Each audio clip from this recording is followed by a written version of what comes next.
यहाँ इस press conference में हमारे साथ Congress party, CPI, CPM, Bhakpa Male, Congress party और आरजेडी के सभी यहाँ नेता और प्रिंट इलेक्ट्रॉनिक मीडिया के हमारे जितने साथी हैं, सभी लोगों का स्वागत है। सबसे पहले मैं बड़ा विनम्रता से हाथ जोड़ करके, नतमस्तक हो करके बिहार की जनता को धन्यवाद देना चाहूँगा। और आप सब लोग जानते हैं कि चुनाव का फैसला आया है, जनता ने अपना फैसला सुनाया है और चुनाव आयोग ने अपना नतीजा सुनाया है। जनता का फैसला महागठबंधन के पक्ष में है, चुनाव आयोग का नतीजा एनडीए के पक्ष में है।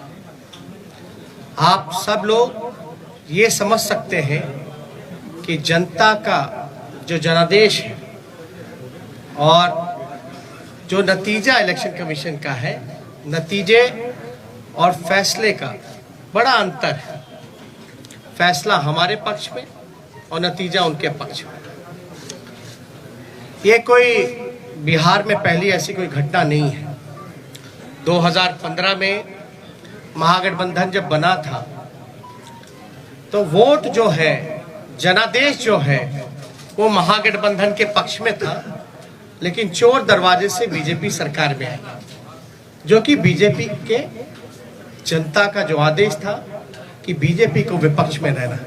लेकिन बिहार के मुख्यमंत्री लालच में, लोभ में या डर के कारण, या आप कह सकते हैं बीजेपी ने हाईजैक कर लिया।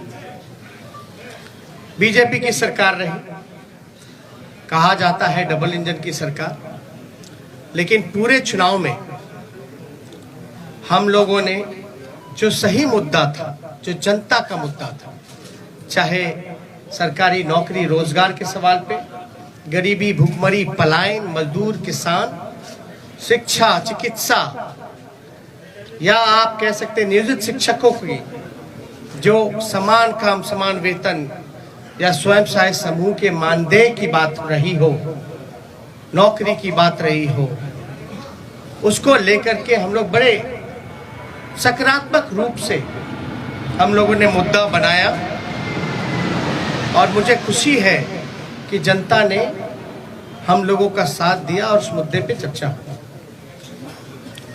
और मैं अभी भी कहना चाहता हूं कि देश का, बिहार का ही नहीं बल्कि देश का युवा, मजदूर, किसान, स्वयं सहायता समूह, जीविका दीदी हो, आंगनबाड़ी हो, आशा वर्कर हो, विकास मित्र हो, नियोजित शिक्षक हो, जो हमारे श्रमवीर रहे हो, आज सब लोगों में आक्रोश है। आक्रोश इस बात का, धन बल छल, धन बल छल। एक तरफ देश के प्रधानमंत्री, बहुत ही शक्तिशाली प्रधानमंत्री, और एक बिहार के मुख्यमंत्री, तमाम पूंजीपति एक तरफ रहे, जोड़ भाग गुना सब कुछ करने के बावजूद भी इस 31 साल के नौजवान को रोकने में नाकाम रहे। तब जाकर के जो बीजेपी का जो प्रकोष्ठ है, आप प्रकोष्ठ भली भांति समझ सकते हैं कि बीजेपी का प्रकोष्ठ कौन है। बीजेपी के प्रकोष्ठ ने जोड़ भाग गुना सब कुछ किया, फिर भी राष्ट्रीय जनता दल को सिंगल लार्जेस्ट पार्टी होने से रोक नहीं पाई। और महागठबंधन के सभी साथियों ने एकजुट होकर के हम लोगों ने मुद्दे की चुनाव पर हम लोग चुनाव लड़ने का काम किया। और आप जानते हैं कि ये मुद्दा, कुछ लोगों ने असमर्थता जताई कि नौकरी नहीं दी जा सकती, जो कि डबल इंजन का चेहरा है। जो लोग बड़े बड़े दावे करते थे कि चेहरे का कमाल है कि राष्ट्रीय जनता दल को हमने कहां से कहां पहुंचा दिया। आज देखिए उनका चेहरा तीसरी नंबर पे चले गए, तीसरी नंबर पर। नीतीश कुमार जी साफ तौर पे ये समझ लें, भाजपा के लोग साफ तौर पे ये समझ लें, ये जो जनादेश है ये बदलाव का जनादेश है। अगर थोड़ी सी भी अंतरात्मा नैतिकता नीतीश कुमार जी में बची होगी तो ये जो कुर्सी पर बैठने का जो शौक है, जोर तोड़ भाग गुना करके जो बैठने का शौक है, कहीं ना कहीं से उनको जनता के इस फैसले का सम्मान करते हुए कुर्सी से हट जाना चाहिए। और कुछ लोग भले ही कुर्सी पर बैठे लेकिन महागठबंधन और हम लोग जनता के दिलों में बैठे हुए हैं। जनता, बिहार की जनता हम लोगों के साथ है।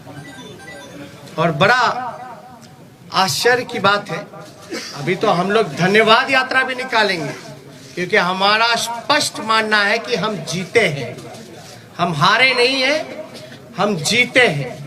पहली बार देश के किसी विपक्ष ने एक एजेंडा सेट किया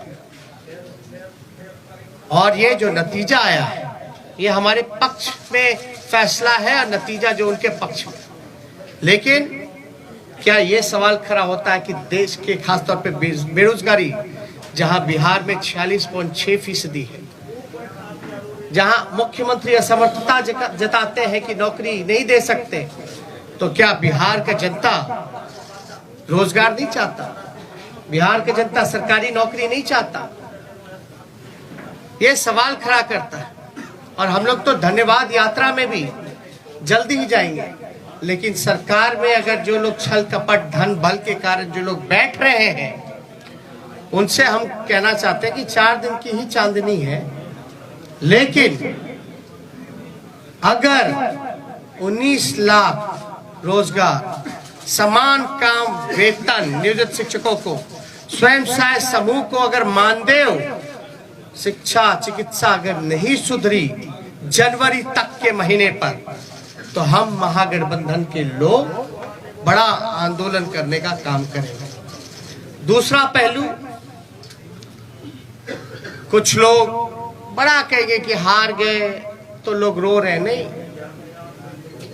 हम लोग रोने वाले लोग नहीं हैं, हम लोग संघर्ष करने वाले लोग, जनता के बीच रहने वाले लोग, सबको साथ लेकर के चलते हैं। जहां भी रहेंगे जनता की आवाज को बुलंदी से उठाते रहेंगे। लेकिन आप सब लोग देखिएगा कि आखिर कहां जोर तोड़ भाग गुना हुआ। तो कुछ सवाल है, हम आपको counting of postal ballot papers की प्रक्रिया बता दें।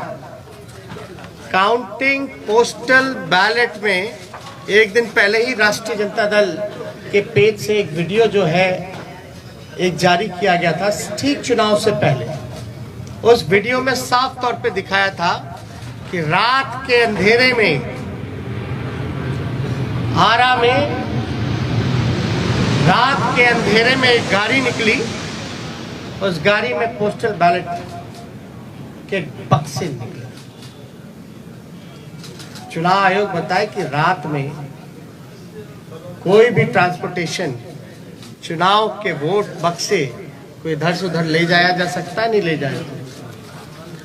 और अगर आप इन्हीं के लॉस की बात करें इलेक्शन कमीशन का कि क्या प्रोसीजर होना चाहिए, counting of postal ballets paper 15.15.4 इनका पॉइंट है, उन्हीं का इलेक्शन कमीशन का। As per the requirement of Rule 54A of CE Rules 1961, the postal ballot shall be taken up for counting first at the returning officer's table. मतलब postal ballot की गिनती जो है उसकी प्रक्रिया पहले होनी चाहिए। साफ तौर पे इसमें लिखा है। और under the law rule 54A of the conduct of the election rules 1961, the postal ballot papers are to be counted first. It is clarified further that it is not necessary to wait for the counting of postal ballots to be completed before counting of votes recorded in EVM starts. मतलब आपको जरूरी नहीं आप इंतजार कर सके, आपको प्रक्रिया जो है समांतरण शुरू कर देनी चाहिए। वोटों की, पोस्टल बैलेट की वोटों की गिनती पहले ही शुरू कर देनी चाहिए। ये मेरा नहीं है, ये तो चुनाव आयोग का है। After a gap of 30 minutes from the commencement of counting of postal ballot papers, the counting votes of EVM can start. और 30 मिनट के बाद आप EVM की जो प्रक्रिया है वो चालू कर सकते हैं। Counting of postal ballot papers shall be done at returning officer's table. All postal ballot papers received by returning officer should be brought before him, her. Only such postal ballot papers are received before the hour fixed for commencement of the counting shall be counted. तो इसमें साफ तौर पे ये जिक्र किया गया है कि प्रक्रिया जो है पोस्टल बैलेट की पहले होनी चाहिए। और जरूरी नहीं है कि आप जो है पहले ईवीएम के ही करिए, आप पोस्टल बैलेट पहले काउंट कीजिए, उसके 30 मिनट बाद आप ईवीएम की गिनती चालू कर सकते हैं। एक और है 15 पॉइंट, पेज नंबर 260 में जाके देखिएगा। In case the victory margin is less than total numbers of postal ballot received, then there should be a mandatory re-verification of all postal ballots in the presence of observer and the RO. All the postal ballots rejected as invalid as well. Postal votes counted in favor of each and every candidate shall once again be verified and tallied. The observer and the RO shall record the finding of re-verification and satisfy themselves before finalizing the result. The entire proceeding should be videographed without compromising the secrecy of ballot, and the video cassettes CD should be sealed in a separate envelope for future reference. इसमें साफ तौर पे है कि आप चाहे postal जो invalid हो या वैलिड हो, आपको ऑब्जर्वर और इन सब के सामने जो है वीडियोग्राफी करा करके इसका सीडी भी जितना वीडियोग्राफ्ट है, कैसेट्स है, इन सब को सील करके रखा जाए। और ये सील का जो ड्यूरेशन होता है ये बड़ा इंटरेस्टिंग है। चुनाव नतीजे के 40 दिन तक इलेक्शन कमीशन को ये अनुमति है कि वो पोस्टल बैलेट्स को जो है सील रख सकते हैं। आप शिकायत जो होगा आपको सेटिस्फाई करना है। You have to satisfy all the candidates whether if they have doubts, because ये इलेक्शन कमीशन की ड्यूटी है। अब एक और इंटरेस्टिंग डेटा आप लोगों को हम बताना चाहेंगे। एनडीए को जो कुल वोट मिला 1,57,728। मैं दोहरा दूं, एनडीए का जो कुल वोट है 1,57,728, जिसका प्रतिशत निकल के आता है ऑल ओवर चुनाव का 37.3। महागठबंधन को वोट जो मिले 1,56,88,458, 1,56,88,458, जो कुल प्रतिशत महागठबंधन का निकल के आता है वो 37.2। हमें मिले 37.2 और एनडीए को मिले 37.3, यानी 1 पॉइंट का अंतर है। 0.1 का अंतर है, जो कि अगर वोट में अगर कन्वर्ट करें तो ये 12,270 वोट का अंतर, यानी एनडीए और महागठबंधन का कुल वोटों का अंतर 12,270 का है। अब 12,000 में वो उनको 15 सीट लीडिंग पे है, आगे है। ये आश्चर्य की बात है कि 12,000 में वो 15 सीटें जीत गए। और याद कीजिएगा, अद्भुत आंकड़ा हम आपको और भी देंगे कि पोस्टल बैलेट्स वोट कौन देता है? जो सर्विस में है, ज्यादातर शिक्षक लोग हैं जो कि एजुकेटेड हैं, वो लोग हैं जो जागरूक लोग हैं, जो जानते हैं कि वो पोस्टल से भी मतदान कर सकते हैं। और कई लोग ऐसे होंगे जो कई बार पोस्टल से मतदान किया गया होगा, एनवलप में करते हैं, बैलेट पे करते हैं। यानी जो जागरूक व्यक्ति है वही ये काम कर सकता है। आप एक पोस्टल को आप रिजेक्ट कर देते हैं, एक रिजेक्ट समझ में आता है, 10 रिजेक्ट समझ में आता है, 50 रिजेक्ट समझ में आता है। आप 900 पोस्टल वोट रद्द कर रहे हैं, 700 पोस्टल वोट रद्द कर रहे हैं, 500 पोस्टल वोट रद्द कर रहे हैं। और रद्द हो रही है तो ये चुनाव के उम्मीदवार का जिम्मेवारी तो नहीं है। रद्द किस वजह से किया गया और इतनी बड़ी संख्या में रद्द क्यों हुआ? जब हमारे कैंडिडेट्स ने जब मांगा रिटर्न में आरओ से कि लिखित में दीजिए कि आपने रद्द क्यों किया, आरओ की जिम्मेदारी है कि वो कैंडिडेट्स को सेटिस्फाई करे, जो कि हमने आपको गाइडलाइन में बताया। और किससे पूछ करके इलेक्शन कमीशन ने गिनती जो है लास्ट में पोस्टल का किया और रद्द करने का काम किया? पहले क्यों नहीं काउंटिंग कराई गई? किसके दबाव में? अगर जहां भी पोस्टल अगर बाद में काउंट हुए हैं तो हमारी मांग है, क्योंकि 40 दिन तक सील्ड रहता है, रिकॉर्डेड होने चाहिए, वीडियोग्राफी लाइए, वैलिड इनवैलिड बैलेट पेपर्स को सामने रखिए और रिकाउंटिंग कराया जाए। ये हमारे महागठबंधन लोगों की मांग है, उस पर रिकाउंटिंग कराया जाए। हमारी जो हार हुई 17 वोट से, 12 वोट से, 50 वोट से, 70 वोट से, 100 वोट से, 150 वोट से लगभग 20 सीटों को हराया गया। ये कौन जवाब देगा? ये लोग बोलते रहे रोए रोए, लेकिन मेरा सवाल जायज है।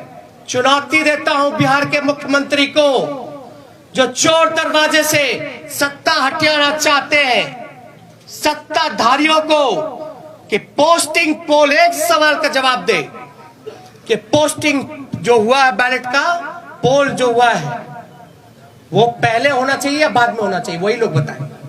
मेरा सवाल, अब बाद में हुआ तो किसकी गलती है?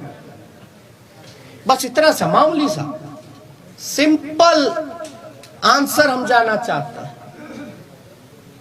कि आप जो गाइडलाइंस है चुनाव आयोग का, साफ तौर पे इस पे लिखा हुआ है, इस पे साफ तौर पे लिखा है 15.15.4 counting of postal ballot papers, इस पे साफ तौर पे लिखा है।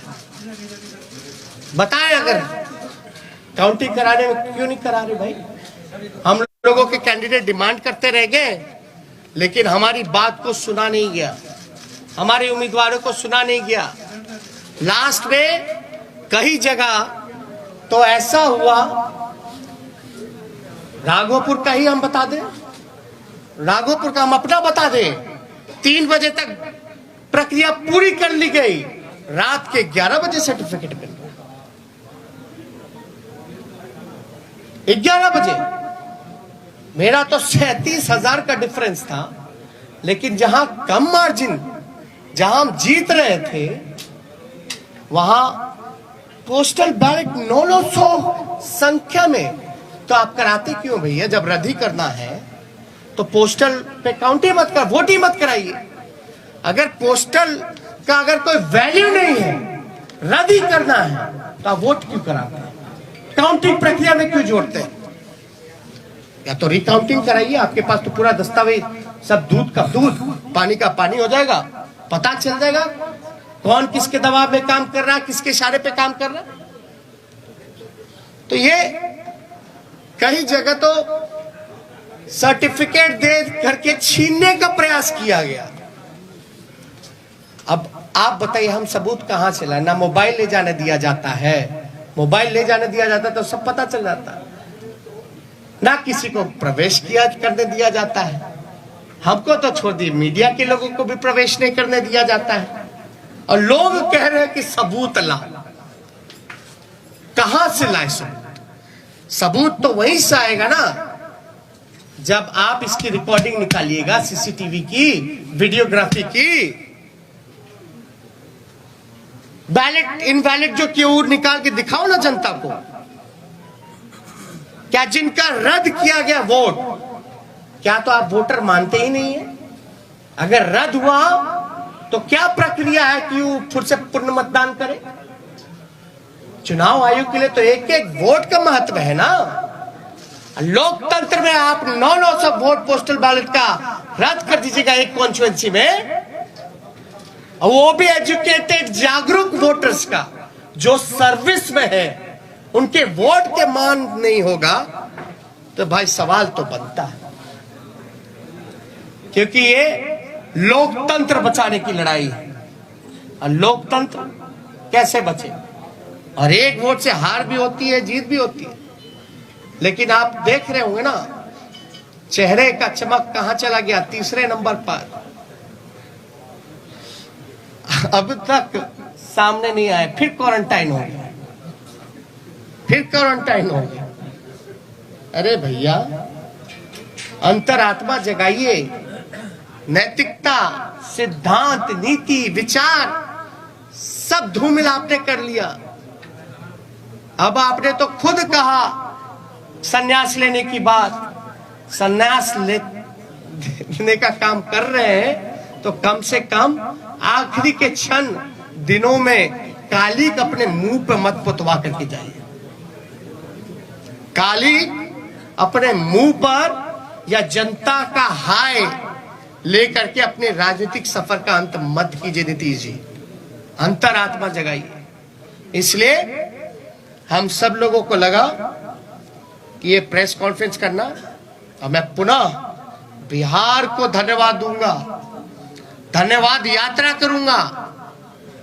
भले ही छल कपट से कुर्सी पे ना बैठ पाए, लेकिन जो लोगों ने अपने दिलों में बैठाया है, इसके लिए हम जरूर जनता को धन्यवाद देंगे। और हमारा मानना है महागठबंधन की जीत हुई है, डबल इंजन की हार हुई है, जनता हमारे साथ है। और कुछ प्रकोष्ठ के लोग जो नतीजा, फैसला नहीं, जिन्होंने नतीजा सुनाया, वो भी तो किसी के दबाव में काम कर। तो इसलिए ज्यादा कुछ ना कह के, अगर आप लोगों का कोई सवाल हो तो उसका जवाब देना चाहिए। एक मिनट, सवाल बहुत संगठित तरीके से पूछेगा, एक पर एक। हाँ, अब आप पूछिए। क्या महागठबंधन बिहार में फिर से सरकार बनाने की कोई कोशिश करेगी?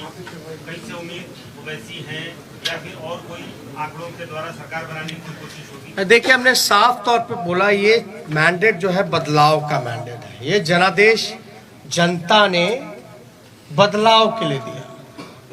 तो जो लोग बदलाव के साथ हैं, चीजों को समझेंगे, तो जरूर वो अपना फैसला लेंगे। क्या आरजेडी इस कोशिश में है कि जो छोटे दल को साथ में लिया जाए? अभी आपको हमने तो साफ तौर पे बोला कि ये जनादेश जो है बदलाव का है, ये उनके ऊपर है कि वो जनता के साथ इस फैसले के साथ रहते हैं नहीं रहते। इधर से एक सवाल। तेजस्वी जी, कांग्रेस को 70 सीटें आरजेडी ने दी, महागठबंधन में 70 सीटें मिली, 19 सीटें वो केवल जीते। उनके ही नेता कह रहे हैं कि हमारी वजह से तेजस्वी की सरकार नहीं बन पाई। आपका क्या रिएक्शन है इस पर? क्या आपको मलाल है कि आपने कांग्रेस को 70 सीटें दे दी? पहली बात, महागठबंधन हम लोग मजबूती के साथ चुनाव लड़े। हम लोग एक दूसरे के साथ मजबूती के साथ खड़े हैं। कौन क्या कहता है ये विश्लेषण का समय नहीं है। अभी जो बात है, ये समय है कि हमको जो हराने का प्रयास किया जा रहा है, जो हमने सिंपल सा सवाल पूछा है कि जो रद्द हुए हैं क्यों हुए हैं, प्रक्रिया उसकी शुरुआत की थी, अंत में आपने ये क्यों किया, आपने रिटर्न में लिख करके क्यों नहीं दिया। मेरा अभी भी मानना है कि लगभग ऐसे 20 सीटें जो हैं हम लोगों को हराया गया है। ओवैसी की पार्टी AIMIM ने एक मिनट सुनिए एक मिनट, इनका वह सवाल है, एक साथ पूछे ना। सवाल ये है कि 119 के आंकड़ों तक आपने छुआ, फिर 108 हो जाता है, फिर 110 पे उसको कर दिया जाता है। हम चुनाव आयोग 5 घंटे इतने में उलझा के रखता है, इसको लेकर क्या कहना है? और कहीं ना कहीं ओवैसी ने आपको जो है एक तरह से देखा जाए तो नुकसान पहुंचाया। नहीं, देखिए किसी के पास एक तो अपने ही गाइडलाइंस का, जब हमने आरा का एक एग्जांपल दिया कि रात में आप बक्सा लेके जा रहे हो आ रहे हो, वो क्या उचित है? क्या वो गाइडलाइंस को वो चीजें फॉलो करती है? वो तो एविडेंस हुआ ना, वो तो एविडेंस है। वीडियो में आपका आईडी कार्ड भी दिख जाएगा, बैलेट पे बक्से जो रखे हुए हैं स्टील के, उसमें नंबर भी दिया जाएगा, गाड़ी का नंबर भी मिल जाएगा। तो उसमें हम तो स्पष्ट रूप से मान रहे हैं कि हमको तो कम से कम 130 सीटें महागठबंधन को मिली है। 130 सीटें मिनिमम महागठबंधन को मिली है। इधर नहीं एक आपने सवाल उठाया है गाइडलाइन, आपने सवाल उठाया है रद्द हुआ है पोस्टल बैलेट का। गठबंधन आज की तारीख में जब सरकार नहीं बनी है बिहार में, अभी तक फॉर्मल नहीं हुआ है, गठबंधन इलेक्शन कमीशन को डॉक में लेने के लिए, you are putting the election commission on the dock. I have been asking simple question to release, to satisfy the candidates whatever their queries has. That's it. If they will not satisfy the candidates, then we might go to the court. और sir, आपको लगता है कि ओवैसी की party AIMIM ने आपको बड़ा नुकसान पहुंचाया है, खासकर अगर सीमांचल की बात करें? और क्या महिला मतदाताओं का रुझान इस बार भी आपके पक्ष में नहीं आया है क्या? ये बहुत ही अच्छा सवाल। हम तो कह रहे हैं हम 130 सीट जीते हुए हैं, हम तो बहुमत में आ गए, हम तो बोल रहे हैं कहां नुकसान पहुंचाया। दूसरी बात, साइलेंट वोटर्स, ये साइलेंट वोटर्स है कि इनविजिबल वोटर्स है? और साइलेंट वोटर क्या बोल रहा है? आप लोगों को कौन बोल दिया कि साइलेंट वोटर ने एनडीए को वोट दिया? हम तो जानना चाहते हैं। तब तो साइलेंट वोटर रहा ही नहीं ना। जब प्रधानमंत्री जी साइलेंट वोटर का जिक्र कर रहे हैं, उनके पर तो लोग बड़ा वोकल होते थे, अब साइलेंट हो गए। और साइलेंट हो गए तो प्रधानमंत्री जी को कान में जाके बोल दिया गया। जब बोल ही दिया तो साइलेंट कहां रह गए? ये साइलेंट वोटर थे ही नहीं, ये साइलेंट वही है जो इनविजिबल वोटर है, जो कि बीजेपी के प्रकोष्ठ है।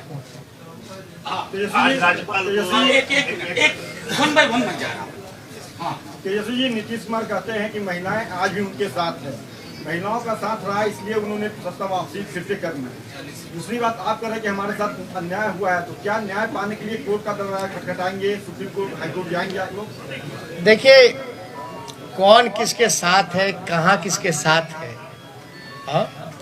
लेकिन हमारे आंकड़े के हिसाब से जो कैंडिडेट वहां रहे, हम तो 130 पे हैं। हम तो ये कह रहे बिहार की जनता हमारे साथ है। आप क्यों जोड़ गुना भाग करा करके आप सरकार हथियाना चाहते हो? पहली बात, महिलाओं की जहां तक बात आएगी, तो जब सरकारी नौकरी मिलता है तो उसमें महिलाएं नहीं है? आप देखिएगा, महंगाई इतनी बढ़ गई तो क्या महिलाओं के किचन को इफेक्ट नहीं किया? सिलेंडर का दाम क्या है? घर का बिजली बिहार में सबसे महंगा है, क्या वो महिलाओं को असर नहीं करता है? ये महिला को अगर पहले नुकसान होता था अगर शराब का, घर का पैसे का, तो 200 रुपए का, आज नीतीश कुमार जी की वजह से जो ब्लैक मार्केट बन गया है वही 200 रुपए से ज्यादा 500 रुपए का घाटा हो रहा है महिलाओं को। तो कहां से उनके साथ महिलाएं भाई? ये सब केवल एक स्क्रिप्टेड प्रोपेगेंडा चलाया गया है, और जो कि इस इलेक्शन में ये जितने स्क्रिप्टेड प्रोपेगेंडा चलाने की कोशिश की गई, अरे आपने तो देखा इस चुनाव में इतने शक्तिशाली पीएम हो, मुख्यमंत्री हो, अब शब्द भी मेरे को कहा, मेरे परिवार को कहा, फिर भी हम आशीर्वचन के तौर पे हमने चुनाव लड़ा। तो कहां से आपका? देखिए सिंपल, मैं तो सत्ता में बैठे लोगों से भी पूछना चाहता हूं कि आप बताइए प्रोसीजर क्या है पोस्टल का, गिनती की क्या प्रक्रिया है, क्या वो फॉलो हुई है नहीं हुई है? अगर हुई नहीं हुई जो भी छोड़िए अलग बात, या हमारे जो उम्मीदवार रहे अगर वो कोई क्वेरी इलेक्शन कमीशन को उस समय पूछ रहे थे तो उस समय इनकार क्यों किया गया, लिखित तौर पे क्यों नहीं दिया गया? और अब हम सभी उम्मीदवार जो है लिख करके इलेक्शन कमीशन को भेज रहे हैं, और हमको तो सीडी भी चाहिए, वीडियोग्राफी भी देखना है। इससे पहले कि मैं अगला सवाल तेजस्वी जी के लिए लूं, मैं एक चीज और उसमें जोड़ देना चाहता हूं। इस बार सबसे बड़ा पोस्टल बैलेट का आधार था नियोजित शिक्षकों की। बिहार सरकार और उसके मुखिया को मालूम था कि ये पूरी की पूरी नियोजित शिक्षकों का समुदाय शिफ्ट कर गया है, इसलिए इनवैलिड करने की कोशिश हुई, और वो सब चीजें हम एविडेंस के तौर पर मांगेंगे और इनके जीते हुए लोग हारेंगे। और एक बात, इनवैलिड करने का कारण जो हमको संदेह है ये है कि पोस्टल की जितनी भी काउंटिंग हुई है, एज एन एग्जाम्पल राघोपुर अगर लेते हैं, मेरे क्षेत्र का लीजिएगा, जहां हम 37,000 से चुनाव जीते, जहां हम अच्छे से चुनाव जीते हैं, वहां भी पोस्टल में हम जीते हुए हैं लगभग 3 गुना ज्यादा से। एक एग्जाम्पल अगर रूनी सैदपुर का लीजिएगा, सीतामढ़ी का, तो वहां लगभग जो है 15 से 20,000 वोटों से हारे हैं, 25,000 से हारे हैं। लेकिन वो हारे हुए 15 से 20,000 क्षेत्रों में भी पोस्टल में एक तरफा हम लोग लीडिंग किए। यानी पोस्टल में जो मनोज झा जी ने कहा कि ज्यादातर पढ़े लिखे लोग शिक्षकों का, नियोजित शिक्षकों का रहा है, जिन मुद्दों के साथ हम समान काम समान वेतन दिलाने की जो बात कही थी, हमारे पक्ष में वो वोट मिले जिसको रद्द किया गया। और ध्यान से, आरा वाला भी पोस्टल बैलेट का ही बक्सा था रात का, तो एक जगह का पकड़ाया, लेकिन रात के अंधेरे में क्या क्या खेल हुआ, ये तो आंकड़ा जो है हम लोग डिमांड कर रहे हैं आयोग से। एक आखिरी सवाल, एक मिनट, अरे नहीं ऐसे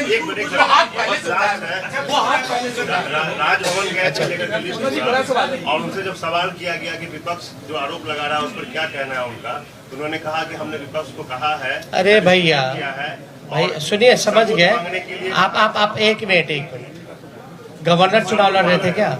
नहीं, एक मिनट बात सुनिए। गवर्नर चुनाव लड़ रहे थे क्या? चुनाव कौन लड़ रहा था? कैंडिडेट। इस गाइडलाइन में क्या लिखा है इलेक्शन कमीशन का? किसको सेटिस्फाई करता है, गवर्नर को कि कैंडिडेट को? क्या सीडी दिखाए हैं क्या? दे मीडिया को दे दे, अरे मीडिया को दे दे, सब देखे ना। Thank you. जो 20 सीटें आपने चिन्हित की है जिसमें गड़बड़ी की गई है, उसमें आपकी कितनी है और कांग्रेस की कितनी है? वो लिस्ट हम लोग दे देंगे, उसमें कोई वो नहीं है। और अब मैं इस प्रेस कॉन्फ्रेंस की समाप्ति की घोषणा करता हूँ। शुक्रिया। क्या महागठबंधन वीआईपी और हम पार्टी के संपर्क में है? लेट से आए आप। हमने पहले ही इसका जवाब दे दिया है कि ये जनादेश बदलाव का है और फैसला उनको लेना है कि जनता के फैसले के साथ है कि नहीं।